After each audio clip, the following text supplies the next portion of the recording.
আহ,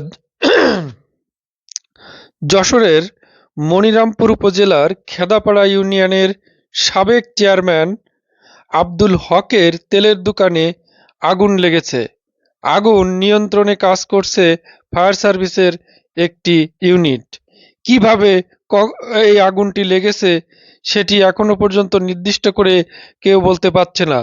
তবে সময় যত গড়াবে আমরা আশা করছি আপনাদেরকে জানাতে পারবো কিভাবে এই আগুনের সূত্রপাত